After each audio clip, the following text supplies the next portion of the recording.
क्या एक बेवा औरत का अपने देवर से निकाह करना जायज है? मैंने कहा ना, मैं नहीं करना चाहती शादी। क्यों नहीं करना चाहती शादी? अगर शादी करना नहीं चाहती तो आगे क्या इरादा है तुम्हारा?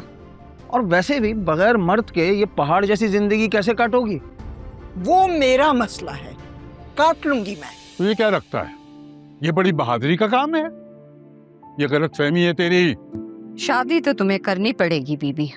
वो तो शुक्र भेजो के घर पे कुंवारा देवर बैठा हुआ है और उसको भी कोई एतराज नहीं है तुम्हारे साथ शादी पे। लेकिन मुझे तो एतराज है ना। आप मेरी मर्जी के बगैर मेरी शादी कैसे करा सकते हैं इससे? ना तो तुझे क्या एतराज है भाई? कोई और है तेरी नजर में जो तू इमरान से शादी नहीं करना चाह रही? खुदा के वास्ते बंद कर दीजिए अपनी जबान, मुझे मेरे हाल पर छोड़ दीजिए। आप क्यों नहीं जीने देते मुझे मेरी जिंदगी? वरना मैं खुद पर तेल छिड़क कर खुद को आग लगा दूंगी। यही चाहते हैं आप? तेरा बनता भी यही है कि तू जल के भस्म हो जा। तो ठीक है, आप लोगों का यही फैसला है ना? मंजूर है। अब भी अपनी बच्चियों के साथ तेल छिड़क कर खाक हो जाऊंगी आप लोगों के नजरों के सामने। देखते रहना चुपचाप, देखिएगा।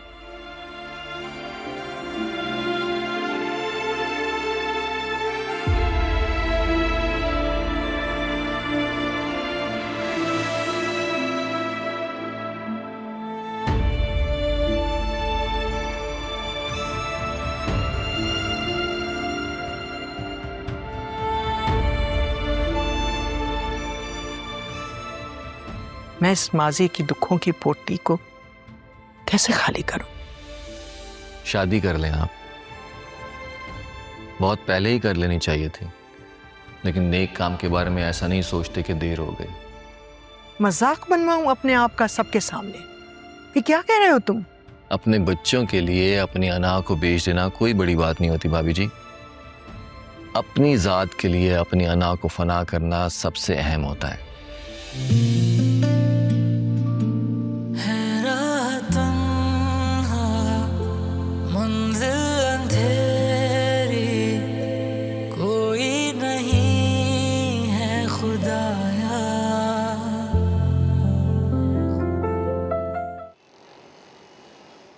वो पहली कोशिश थी रिहाना भाभी की खुदकुशी की।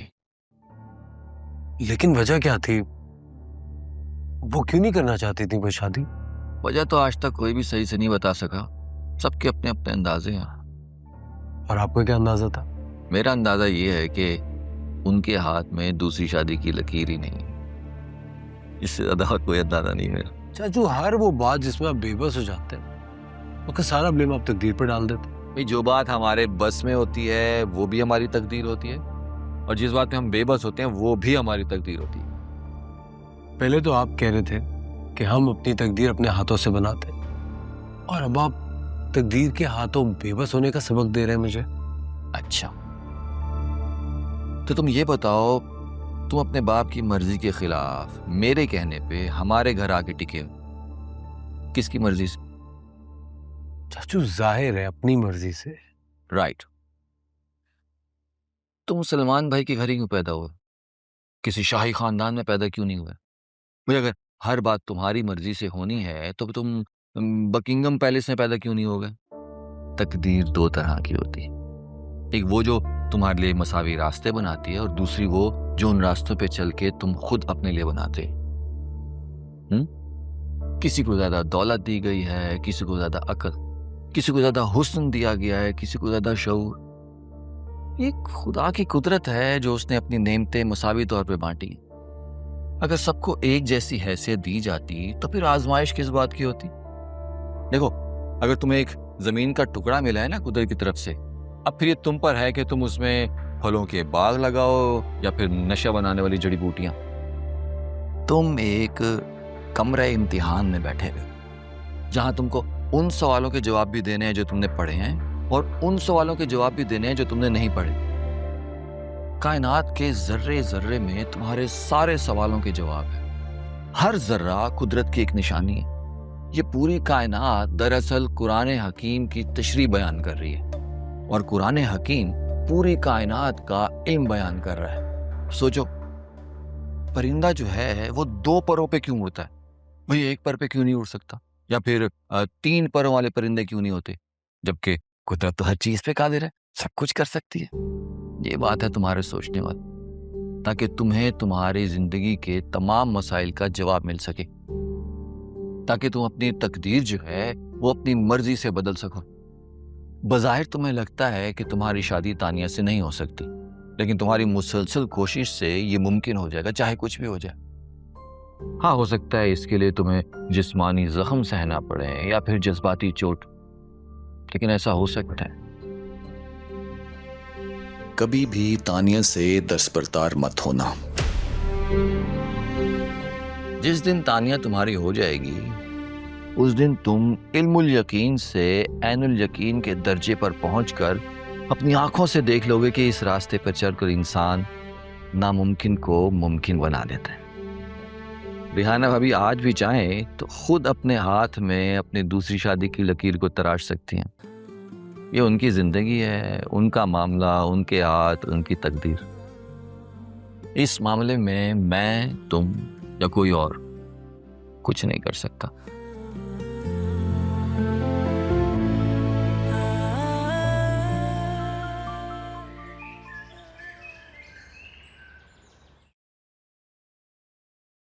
जुनैद, मेरे बच्चे उठ जाओ, सुबह हो गई।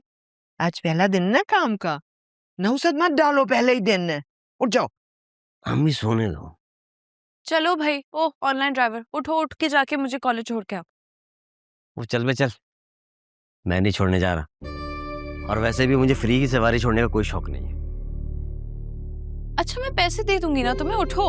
अरे भाई, जब पैसे देने ही है तो सैकड़ों टैक्सी ड्राइवर घूम रहे हैं, उनको दे दो पैसे, छोड़ आएंगे। मुझे मत तंग करो, सोने दो मुझे। मी,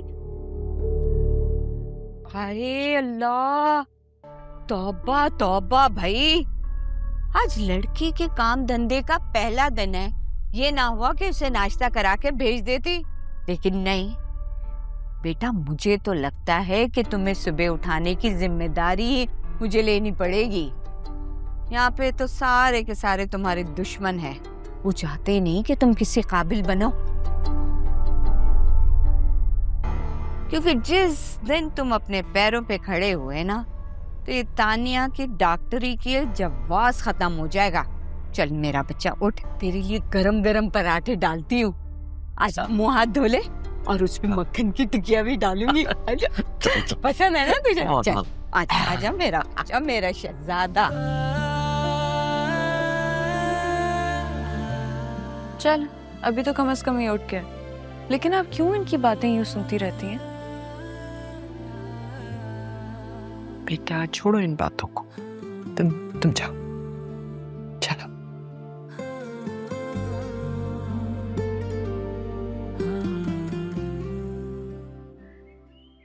मैडम, टैक्सी तैयार है। हाथ पैर जुड़ गए तुम्हारे? अरे तुम्हारे लिए तो मेरे टूटे हुए हाथ पैर काफी है।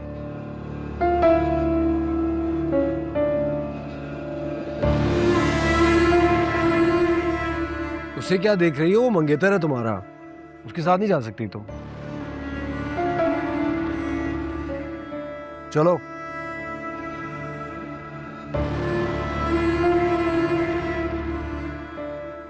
पीछे का डोर खराब है, आगे बैठना पड़ेगा।